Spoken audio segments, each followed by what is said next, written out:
네, 기도로 이 시간 예배드리겠습니다. 주님, 이렇게 모이게 하심을 감사드립니다. 바쁘고 지치고 정말 세상이 너무나 사람 중심으로 흘러가는 이때 우리의 모든 것들을 내려놓고 주님의 영적인 축복을 바라면서 모인 자들을 축복하여 주시옵소서. 이 시간을 주님께서 허락해 주시는 것도 큰 축복인 줄 믿습니다. 세상에 휩쓸리지 않고 때묻지 않고 세상의 가치관과 세상이 추구하는 것들에 휩쓸리지 않고 저희가 굳건히 이 종말의 때를 보낼 수 있도록 함께하여 주시옵소서. 특별히 이 말씀의 시간 주님의 깨닫는 지혜를 허락하여 주시옵소서.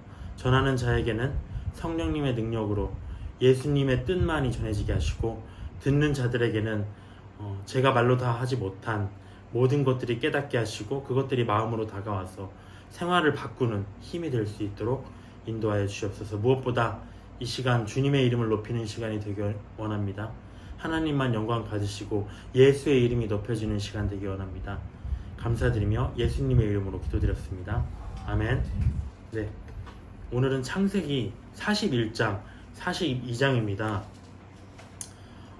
요셉의 인생을 계속 배우고 있는데요. 요셉의 인생의 특징이 무엇이냐? 억울함이라고 저는 생각이 들어요. 억울함, 원통함. 억울하다라는 건 나는 무죄한데 정말 당하는 핍박과 환난이죠. 아브라함, 야곱 마찬가지 큰 환난을 받았지만 그들은 사실은 그들이 잘못한 게 있었어요. 물론 하나님의 인도하심 속에서 순종하면서 나아갔지만 어떠한 일을 겪었을 때 자기들이 자초한 경우가 많았다는 거죠. 하지만 요셉의 인생의 억울함은 어떤 것이었을까요? 사실은 실상 의로움 때문이었죠. 아버지의 사랑을 받은 죄로 형제들의 미움을 받아서 애굽에 팔렸고요.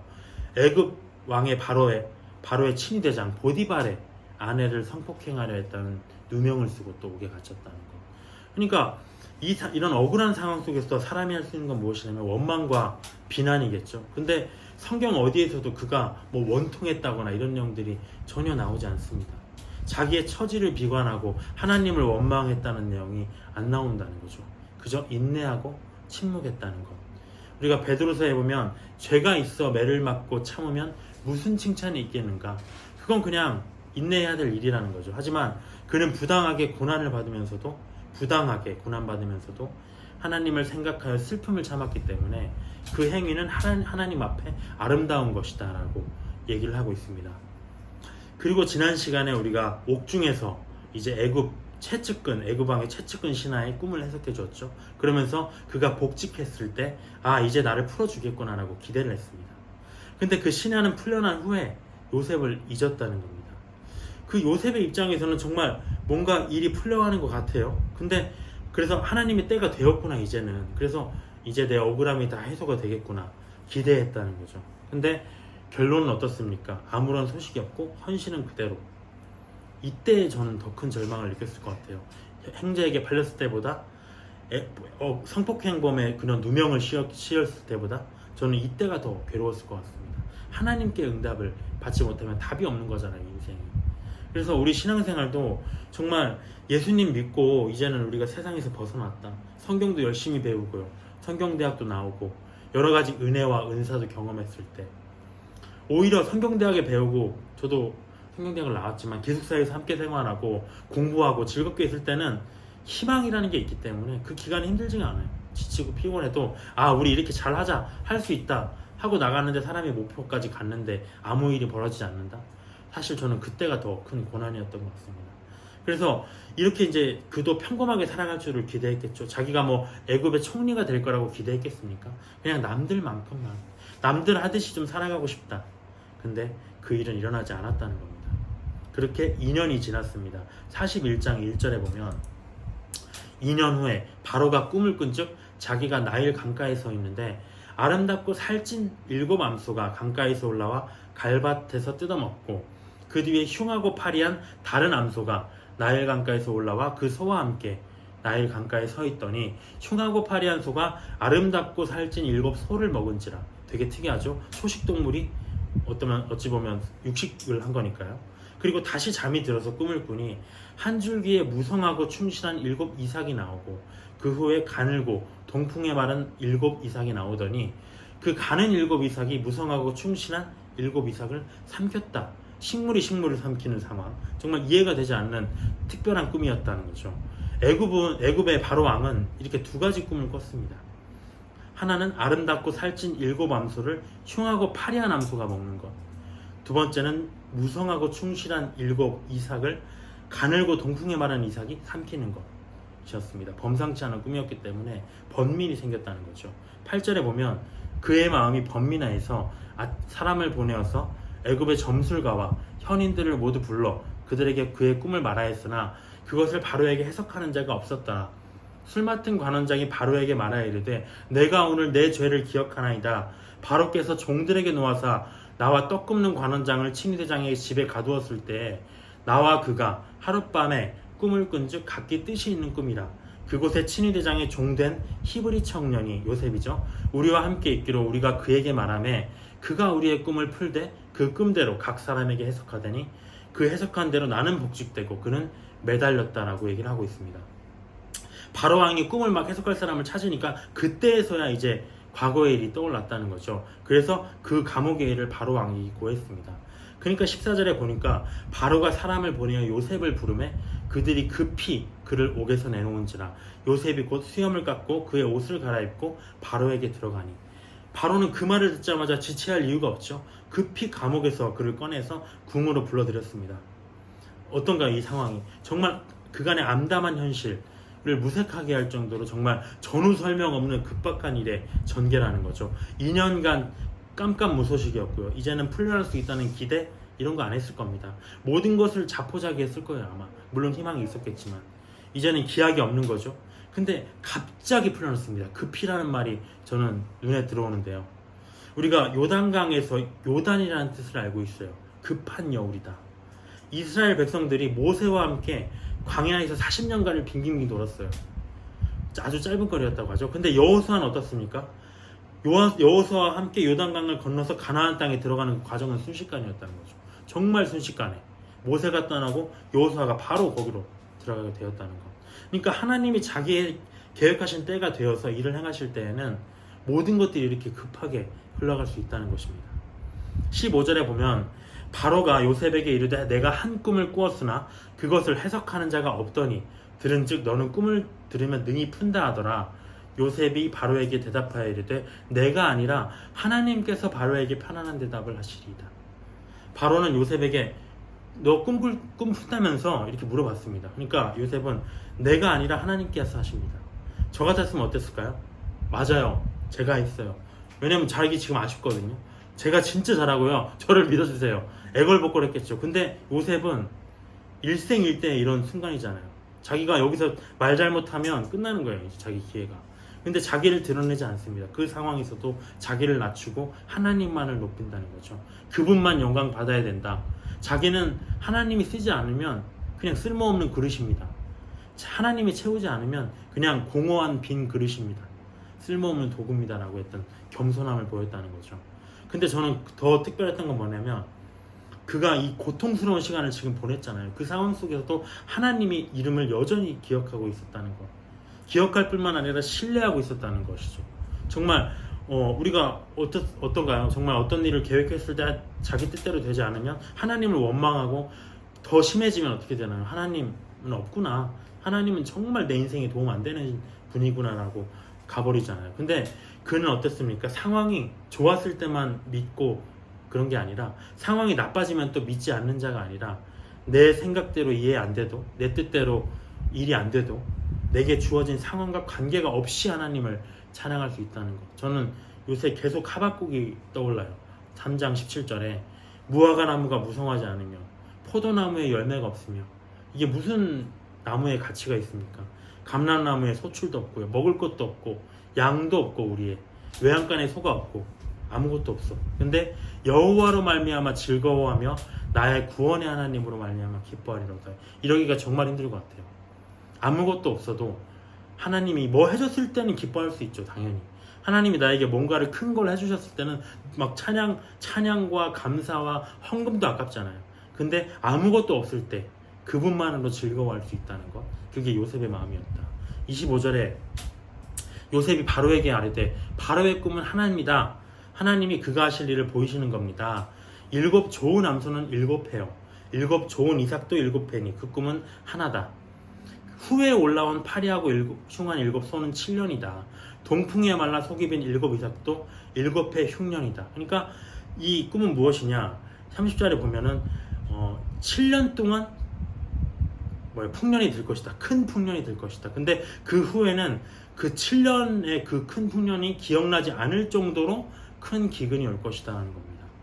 그 얘기를 하고 있었습니다. 32절에 그래서 바로에게서 꿈을 2번 겹쳐 꾸신 것은 하나님이 이 일을 정하셨는데 급히 행하실 것을 보이셨다는 거죠. 우리도 어떤 꿈을 꿀 때 똑같은 꿈이 2번이나 꾸어진다면 그게 급히 또 이루어질 수 있는 상황인 것 같아요. 그런 얘기도 하는 것 같아요. 우리가 아브라함 부를 때 이삭을 바치려 할 때 그랬잖아요. 아브라함아. 그것처럼 2번 뭔가 일어나면 사인이 있는 것 같습니다. 바로께서는 명철하고 지혜 있는 사람을 택하여서 애굽 땅을 다스리게 하시고 이같이 행하시라. 나라 안에 감독관들을 두어서 7해 풍년에 애굽의 땅에 5분의 1을 거두되 그들로 장차올 풍년의 모든 곡물을 거두고 그 곡물을 바로의 손에 들려 양식을 위하여 각 성읍에 쌓게 하소서. 저장하라는 거죠. 그래서 36절에 이 7해 흉년에 대비하시면 흉년 때 우리가 망하지 않을 겁니다. 그러니까 바로와 그 모든 신하가 이 일을 좋게 여겼습니다. 7년간의 큰 풍년 때 5분의 1을 저축하라는 거죠. 그래서 다가올 7년의 흉년을 대비하라. 요셉은 바로의 꿈을 해석하여 준 것뿐만 아니라 일어날 일에 대한 해석까지 제시를 한 겁니다. 하나님이 주신 그냥 그 일어날 일에 대한 해석은 뭡니까? 지식이죠. 그냥 지식. 근데 이 해결책은 뭔가요? 지혜, 문제 해결 능력인 지혜까지 겸비를 했다는 것, 적용할 수 있었다는 것. 근데 바로는 이런 상황을 보면서 총애할 수밖에 없었죠. 이렇게 큰 일을 지금 예언하고 있는데요. 누가 이 사람을 자기의 신하로 두고 싶지 않겠습니까? 38절에 바로가 그의 신하들에게 이르되 이와 같이 하나님의 영에 감동된 사람을 우리가 어찌 찾겠느냐. 이건 뭡니까? 정말 바로는 이방인이잖아요. 하나님의 이름을 믿지 않는. 근데 그 요셉의 말을 듣고 이처럼 하나님의 영에 감동된 사람, 하나님의 이름을 언급합니다. 하나님의 사람은 세상 가운데 있어서 언제나 하나님의 이름이 높여지게 한다는 거죠. 어떤 상황에서도. 반대로 하나님의 사람임에도 하나님의 이름에 먹칠을 하는 자들이 있습니다.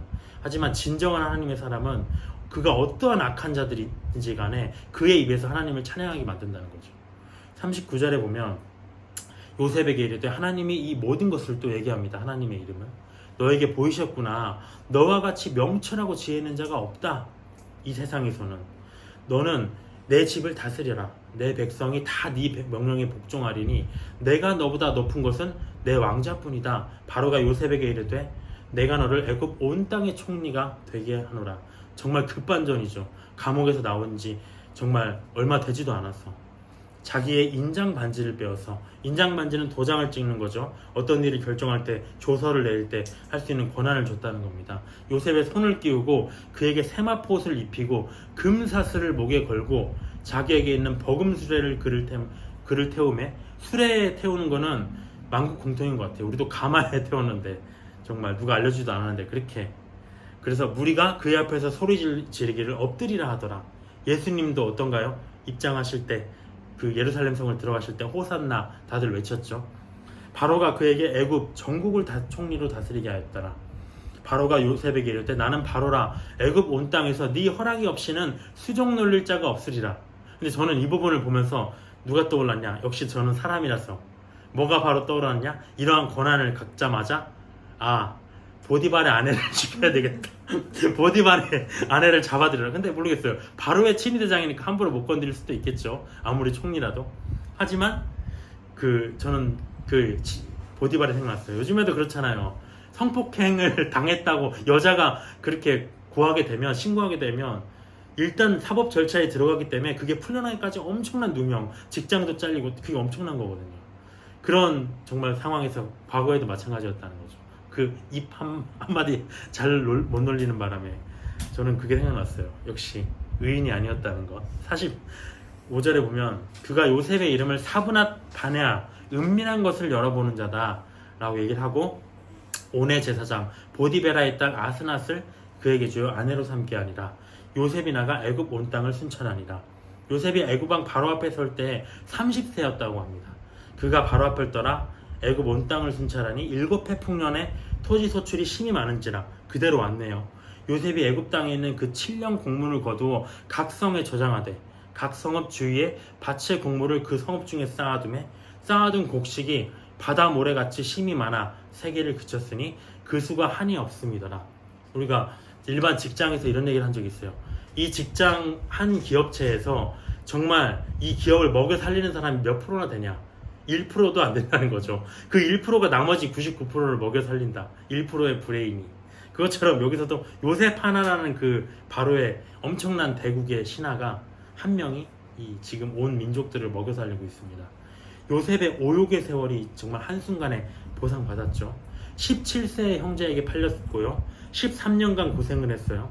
30세 때 애굽의 총리가 됐으니까 어떻게 되나요? 지금 13년이 걸렸네요. 하나님의 섭리인 12를 하나 벗어난 사탄의 숫자라고 우리가 얘기한다는 거죠. 우리가 욥의 이야기를 봅니다. 욥이 너무 의로워가지고 사탄이 질투했다. 그래서 시험을 줬잖아요. 어찌 보면 그 사탄이 이 의로운 요셉을 질투해서 그의 믿음을 무너뜨리려고 했던 시간이 아닐까? 또 그런 생각이 들어요.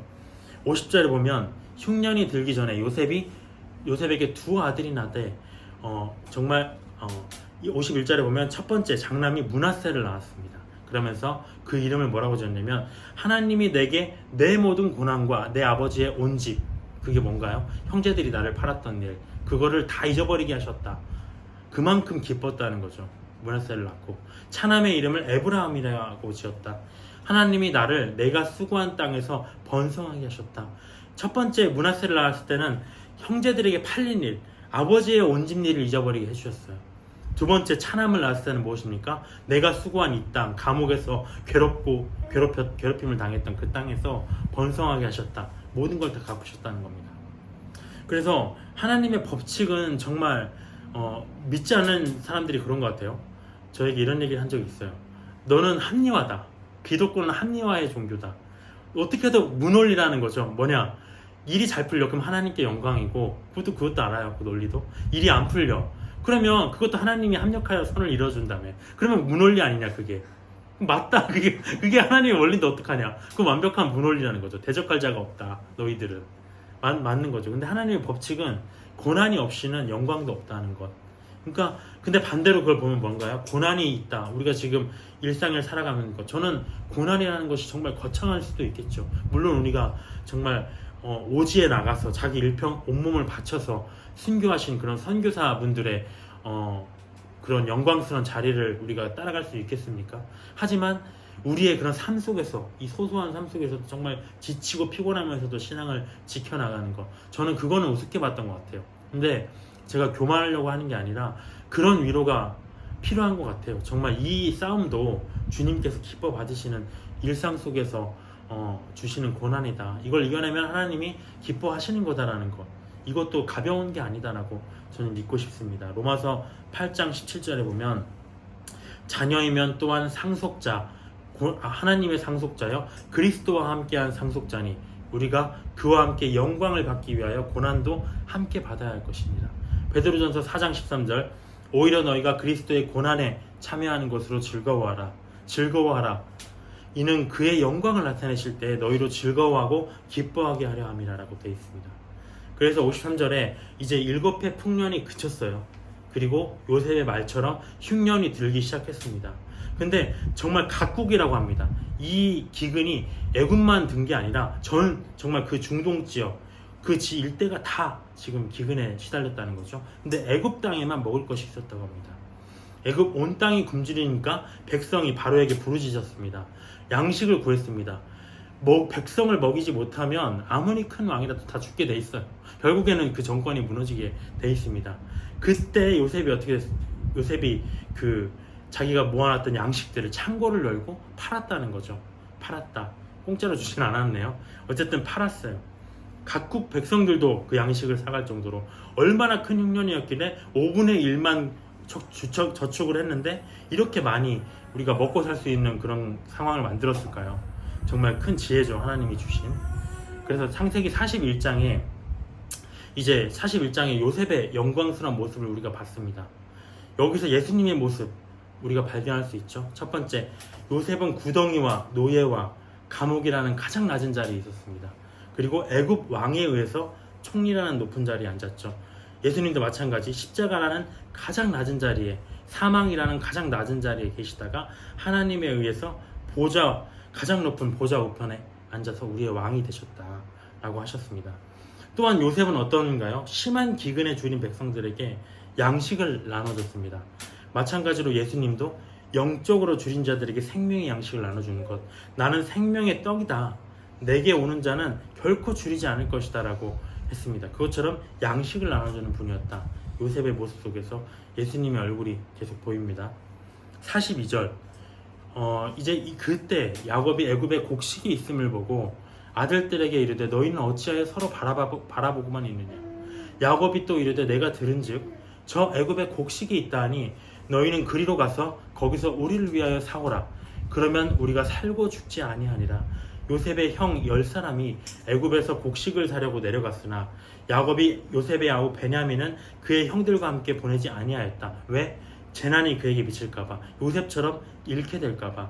이스라엘의 아들들이 양식 사러 간 자 중에 있으니 가나안 땅에 기근이 심했습니다. 7년간의 애굽의 기근은 애굽 땅만이 아니라 가나안 땅까지 미쳤습니다. 그래서 야곱은 뭐냐면 2절과 같이 살고 죽지 않기 위해서는 너희들이 가서 애굽 왕에게 사와야 된다, 양식. 그래서 지금 형제들이 나갑니다.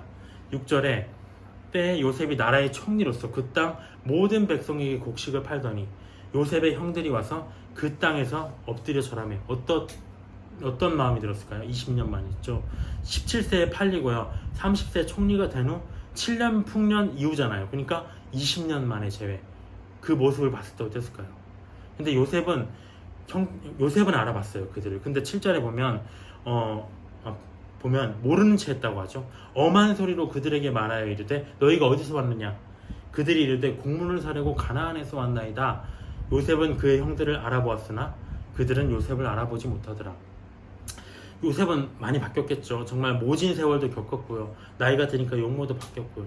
무엇보다 어떤 상황입니까? 감히 그들이 우러러 볼 수 없는, 고개도 쳐다볼 수 없는 위치에 있는 자였기 때문에 볼 수가 없었어요. 9절에 보면 요셉이 그들에게 대하여 꾼 꿈을 생각하고 그들에게 이르되 너희는 정탐꾼들이라 이 나라의 틈을 엿보러 왔다. 정탐꾼이 누구냐면 스파이라고 보면 돼요. 스파이. 요셉은 곡식을 사기 위해서 자기 앞에 엎드린 형제들을 보자마자 뭘 기억했다고 했나요? 꿈을 기억했다고요. 자기를 고난에 빠뜨린 그 꿈, 아무 생각 없이 형들의 곡식단이 나에게 절하던데요?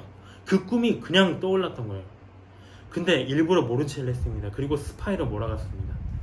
10절에 그들이 그에게 이르되 내 주여 아니니이다. 당신의 종들은 그냥 곡물 사러 왔습니다. 우리는 다 한 사람의 아들로서 확실한 자입니다. 당신의 종들은 정탐꾼 아닙니다. 형제들은 떨었죠. 자기는 신원이 확실한 자입니다. 어디서 이렇게 스파이로 온 사람이 아니에요.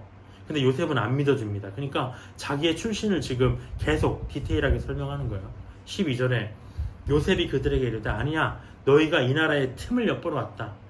이게 아까 말했듯이 애굽만 지금 기근을 겪는 게 아니라 각국에서 이 기근을 겪고 있기 때문에 주변 국가들이 애굽을 침략하지 않고서는 지금 살 수가 없는 상황이 왔다는 거죠. 강대국인데도 불구하고. 그래서 주변 국가들이 막 지금 침략하려고 스파이도 보내고 공격하려고 하고 있는 거예요. 그러니까 민감한 상황이었겠죠. 그 상황에서 잡히면 어떻게 될까요? 극형을 정말 당할 수 있었겠죠. 그런 상황 속에서 지금 스파이라고 지금 꼬투리를 잡았습니다. 그러면서 그들이 이르되 13절에 당신의 종 우리들은 12형제입니다. 가나안 땅 한 사람 야곱의 아들이다. 막내 아들은 오늘 아버지와 함께 있고 베냐민이죠. 또 하나는 없어졌나이다. 요셉이 그들에게 이르되 내가 너희에게 이르기를 너희는 정탐꾼이라 한 말이 이것이니, 이것 때문에 너희들을 정탐꾼이라고 했다는 겁니다. 어떤 것? 자기는 지금 형제들은 신원이 확실함을 호소하기 위해 가족관계를 설명을 했어요. 근데 뭐라고 했냐면 그 중 하나는 없어졌다 했어요. 그러니까 그걸 트심 잡는 거예요. 너 한 명의 신원이 확실치 않네? 그거 말 못하네? 니네 좀 이상한데? 내가 너희들 스파이라고 한 게 이것 때문에 그런 거야 지금 너희들. 너 지금 이상하잖아 가족관계가. 왜 한 명이 없어져? 그래서 뭐라고 하냐면 이제 너희들 신원 증명할 방법을 내가 하나 알려줄게. 15절에 너희는 이같이 하여 너희의 진실함을 증명할 것이다. 바로의 생명으로 맹세하노니 너희 막내 아우가 여기 오지 아니하면 너희가 여기서 못 나갈 것이다. 너희 중 하나를 보내어 너희 아우를 데려오게 하고 너희는 갇혀 있으라. 내가 너희의 말을 시험하여 너희 중에 진실이 있는지 보리라. 바로의 생명으로 맹세하노니 맹세하면 안 되는데 여기 때는 맹세해도 됐나 봐요. 우리는 하늘로도 땅으로도 맹세하면 안 되는데 그리하지 아니하면 너희는 과연 정탐꾼이니라. 그들을 다 함께 3일을 거두었더라. 사흘 만에 요셉이 그들에게 이르되 나는 하나님을 경외하노니 너희는 이같이 하여 생명을 보존해라. 내가 너를 죽일 수 있는데 내가 하나님 믿기 때문에 살리는 거야. 하나님은 생명을 귀히 여기시는 분이기 때문에 생명을 보존해야 된다 라고 얘기를 합니다. 그러면서 너희가 확신한 자면 너희 형제 중 한 사람만 오게 갇히게 하고 나머지는 곡식을 가지고 가서 굶주림을 일단 면하고 막내 아우 내게 데려와라. 그러면 내가 믿어줄게. 이렇게 얘기를 합니다. 그러니까 근데 어떤가요? 좀 이상한 요구죠. 뭔가 근데 그들은 두려움에 이미 이성을 잃었어요. 아 어떡하지? 이거 우리 깜짝없이 몰렸네. 근데 뭐 증명하라고 하고 갑자기 아우를 데려오라는 상황인데 그래도 그냥 믿는 거예요. 그들은 여러 가지를 뭐 깊게 생각할 수 있는 상황이 아니었겠죠. 그래서 요셉이 데려오라는 근데 그 막내 동생은 누굽니까 또? 베냐민이죠. 자기와 어머니가 같은 친동생. 그러니까 아버지는 다 같지만 어머니까지 같아야 완전한 그건 것 같아요. 그러니까 친동생에겐 또 더 마음이 가는 거죠. 유독 그가 그리웠던 것 같습니다. 그래서 21절에 그들이 서로 말하되 우리가 아우베일로 말미암아 범죄하였다. 그가 우리에게 애걸할 때 그 마음에 괴로움을 보고도 듣지 아니하였으므로 이 괴로움이 우리에게 임하도다. 르우벤이 그들에게 대답하여 이르되 내가 너희에게 그 아이에 대하여 죄를 짓지 말라고 하지 아니하였더냐? 그래도 너희가 듣지 아니하였느니라. 그러므로 그의 핏값을 지금 치르게 되었도다. 그들 사이에 통역을 세웠으므로 그들은 요셉이 듣는 줄을 알지 못하였더라. 요셉이 그들을 스파이로 몬 건 뭐냐면 없어진 한 명의 형제 때문이라고 했잖아요. 그러니까 형제들이 이걸 두고 지금 뭐라고 하냐면 아 우리가 공경에 빠졌는데 그 동생에게 범죄한 대가구나 이거. 근데 어떤가요? 지금 20년이 지났어요. 20년이면 강산이 지금 몇 번 바뀌었죠. 그 상황 속에서도 그 죄를 다들 각 마음속에 품고 있었다는 거. 한순간에 죄를 지었지만 평생의 죄책감이 따라간다는 겁니다. 많은 시간이 흘러도 그들은 마음 한구석에 동생에게 우리가 몹쓸 짓 했어 죄의식 끼고 살았다는 거죠. 죄책감에서 벗어나는 방법은 딱 하나입니다. 죄사함. 그들은 동생을 만나서 용서도 빌고요. 용서도 받고 싶었을 거예요. 근데 그럴 수가 없어. 그들은 그럴 수가 없어요. 근데 우리는 그럴 수 없나요? 우리는 그럴 수 있어요. 왜냐? 예수님이 대속의 보혈을 통해서 우리의 죄에 대한 용서와 사함을 이미 다 하셨기 때문에 자유를 누릴 수가 있습니다. 이미 다 끝났다는 거죠. 근데 그들은 그럴 수가 없었어요. 24절에 요셉이 그들을 떠나가서 울고 다시 돌아와서 그들과 말하다가 시므온을 끌어내서 결박시켰다는 겁니다. 한 명은 이제 포로로 삼았죠. 형제들이 대화하는 소리를 듣고 눈물을 흘렸다고 해요. 요셉이 눈물을 흘렸다는 장면이 여기 하나예요. 형제들에게 팔렸을 때도 눈물을 흘렸다 안 나왔고요. 감옥에게 갇혔을 때도 어느 곳에서도 눈물을 흘렸다고 안 해요. 근데 여기서 눈물을 흘렸답니까? 왜 흘렸을까요? 저는 첫 번째로는 뭐냐면 하나님이 내 괴로움 충분히 갚아주셨구나. 감사의 눈물. 그것보다 더 한 게 무엇일까요? 저는 시편 143편 4편 3절을 한번 같이 읽었으면 좋겠습니다. 저는 이 마음이 더 와닿았어요. 시편 144편 3절을 함께 읽었으면 좋겠습니다.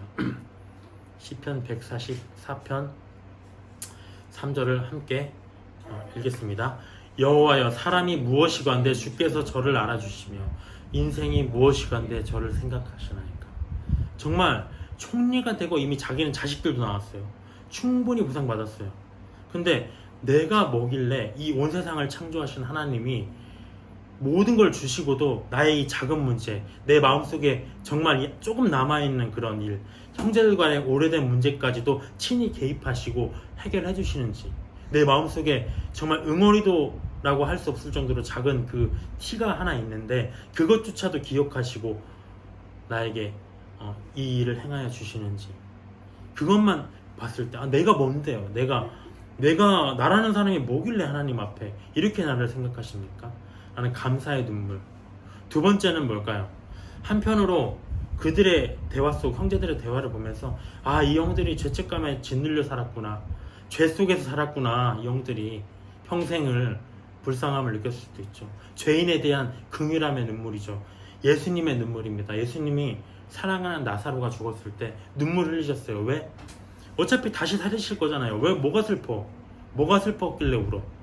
이거는 죄 때문에 사망에 이를 수밖에 없는 모든 사람에 대한 고통. 아이고, 정말 이 모든 사람들이 다 죽어야 되는구나, 저렇게 고통받고. 그 긍휼함의 눈물이 아니었을까요? 예수님의 눈물. 그래서 요셉은 이처럼 눈물을 흘렸던 겁니다. 뒤에 보면 이제 25절에 보면 곡물을 그 그릇에 채우게 다 줍니다. 근데 그 각 사람의 돈, 양식을 산 돈을 도로 자루에 넣게 했습니다. 그리고 그들에게 보냈습니다. 이제 그곳을 떠나는데 27절에 한 사람이 이제 가는 도중에 여관에 묵으려고 나귀에게 먹이를 주려고 이제 자루를 푸니까 돈이 있는 거예요. 그러니까 그가 형제들에게 내 돈을 도로 넣었다, 보라 자루 속에 있다. 혼이 나가서 떨며 서로 돌아봤다는 것. 하나님이 어찌하여 이런 일을 우리에게. 가나안 땅으로 돌아오던 형제들은 양식을 산 돈이 자기들에게 그대로 있는 걸 알고 놀랐어요. 왜냐면 자칫 잘못하면 자기들이 값을 안 치르고 지금 훔쳐간 거잖아요. 근데 지금 훔쳐간 걸로 끝나는 게 문제가 아니라 지금 스파이로 오해받는 상황 속에서 자기 동생 시므온이 갇혔다는 거죠. 어떻게 된 거예요? 지금 베냐민을 데려와서 이 문제를 해결하려고 했는데 양식까지 내가 지금 잘못 손을 댄 상황, 일이 꼬일 대로 꼬여버리는 상황이었다는 거죠. 정말 진퇴양난. 근데 돌아와서 아버지 야곱에게 뭐라고 하냐면 이 일을 29절부터 35절까지는 또 이 모든 일을 다 설명을 하는 겁니다. 지금. 그리고 난 다음에 야곱의 반응이 어떻게 됩니까? 36절에 그들의 아버지 야곱이 그들에게 이르되 너희가 나에게 내 자식들을 잃게 하도다. 요셉도 없어졌고 시므온도 없어졌거늘 베냐민을 또 빼앗아 가고자 하니 이는 다 나를 해롭게 함이로다. 르우벤이 그의 아버지에게 말하 이르되 내가 그를 아버지께로 데리고 오지 아니하면 내 두 아들 죽여버리소서. 그를 내 손에 맡기소서. 내가 그를 아버지께로 데리고 돌아오리이다. 야곱이 이르되 내 아들은 너희와 함께 가지 못할 것이다. 베냐민 못 보낸다는 거죠. 그의 형은 죽지 않았느냐 요셉. 만일 너희가 가는 길에서 재난이 그에게 미치면 너희가 내 흰머리를 슬퍼하며 서울로 내려가게 함이 되리라. 자기 죽는다는 거죠. 죽으면, 베냐민 죽으면. 모든 이야기를 들은 야곱은 요셉도 잃고요, 시므온도 잃었어요. 베냐민도 지금 잃게 될 거예요. 근데 르우벤은 뭐라고 하냐면 여기에 대한 해결책을 내가 동생들 못 데리면 내 두 아들 죽이세요. 이게 말이 되나요? 르우벤의 자식이면 자기 손자예요. 르우벤도 죽고 자기 동생도 죽고 손자도 죽고 무슨 유익이 있어요? 지혜가 없다는 거죠. 이처럼 지혜가. 죽음을 이야기하면서 야곱을 설득하려고 했다. 오늘의 결론은 그래서 뭐냐면 42장 2절에 보면 야곱이 뭐라고 하나요? 삶을 얘기합니다. 너희가 양식 사와야지 우리가 산다. 양식. 그러니까 아들들이 어떻게 됐나요? 두려운 그 애굽 땅이라도 가서 담대하게 나갔습니다. 근데 여기서 르우벤은 지금 뭐라고 하겠나요? 죽음을 얘기하고 있어요. 일이 잘못되면 내 아들 죽이라는 거죠. 그러니까 야곱은 죽음이라는 그 말 때문에 두려워서 베냐민 못 보내려고 했다는 겁니다. 거부했다는 거죠. 근데 특별한 건 뭡니까? 우리가 다시 3장에 보면 다시 삶을 얘기하는 자가 있습니다. 삶을. 누가? 유다. 메시아의 조상 유다가 베냐민이 가야 우리가 살 겁니다. 삶을 또 얘기해요. 그러니까 아버지가 뭐라고 합니까? 그래, 가자. 죽으면 죽어야지. 담대하게 또 결단을 합니다. 상황이 달라진 게 하나도 없어요. 다 똑같아, 상황은. 근데 관점이 죽음이냐 삶이냐에 따라서 상황이 바뀐다는 거죠. 우리에게도 어떻습니까? 따져보면은 죽을 이유 충분해요. 내 문제 해결 안 됐죠? 죽어야 돼. 그러면 나는 많은 빚을 졌죠? 죽어야 돼. 자녀들이 건강하지 않다? 죽어야 되죠. 인생이 외롭고 쓸쓸하다? 죽어야 돼요. 죽으려고 생각하면 그냥 죽는 거예요. 죽으려고 생각한 자가 누굽니까? 엘리야죠. 엘리야가 아무리 하나님이 설득해도 죽겠다고 하니까 그를 더 이상 이끌고 가지 못하신다는 것. 근데 죽는 것은 율법입니다. 복음은 무엇이나요? 아까 요셉이 얘기했죠. 나는 하나님을 경외하는 자인데 생명을 그래서 보존해 주겠다. 하나님의 복음은 언제나 살리는 것, 생명. 그래서 우리가 어떠한 절망적인 상황 속에서도 삶을 바라봐야 됩니다. 내 문제는 해결 안 됐어도 하나님이 온전케 하실 것이다. 믿고 살아야 되고요. 빚을 지고 자녀들이 건강하지 않고 인생이 외롭고 쓸쓸해도 선하신 하나님 날 도우시고 지키시고 위로 주실 거야. 살아야 된다는 거죠. 믿고 하나님이 그렇게 살고자 하는 자에게 살 길을 주신다. 사도행전 2장 28절에 뭐라고 하십니까? 주께서 내게 생명을 보이셨으니 주 앞에서 내게 기쁨이 충만하게 하시리로다. 하나님은 내 앞에 죽음의 길을 안 놔둔다는 거죠. 제가 옛날에 스승님, 저희 스승의 한참 아프실 때 병원에 입원을 하셨었어요. 돌아가면서 이제 그 병원에 병간호를 나갔었죠.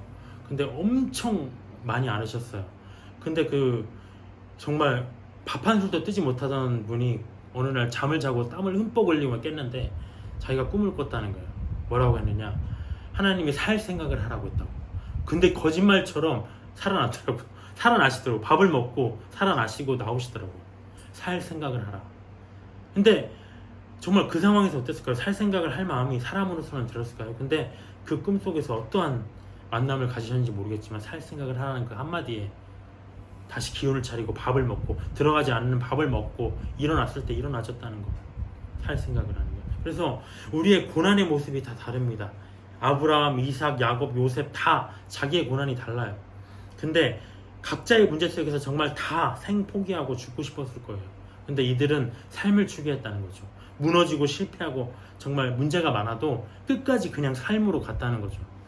근데 똑같은 건 뭡니까? 고난의 모습은 다르지만 똑같은 것. 나중에 우리가 하나님의 사랑이 받을 축복, 이건 다 동일합니다.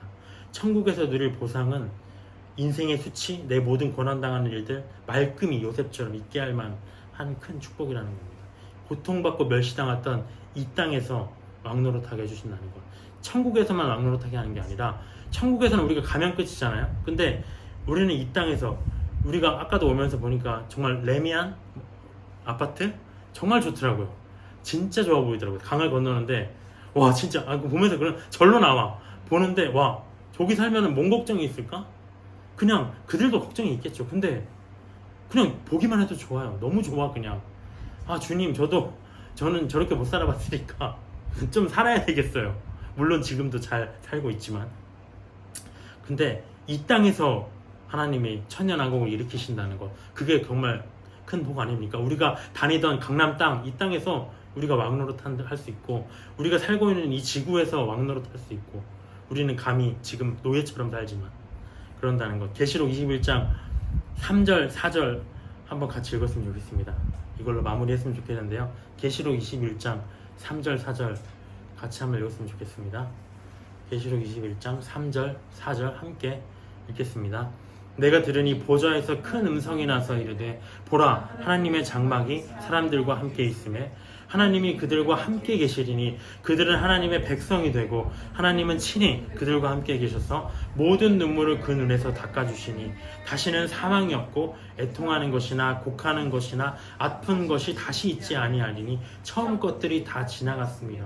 사망, 애통함, 아픈 것 이런 것들이 없다는 거죠. 하나님의 장막에서 영원히 그와 함께 거할 수 있다는 것. 그 뒷장 마지막으로 한번 볼까요? 그 뒷장에 22장 5절을 함께 읽겠습니다. 다시 밤이 없겠고 등불과 햇빛이 쓸데없으니 이는 주 하나님이 그들에게 빛이심이라. 그들이 세세토록 왕노릇하리로다.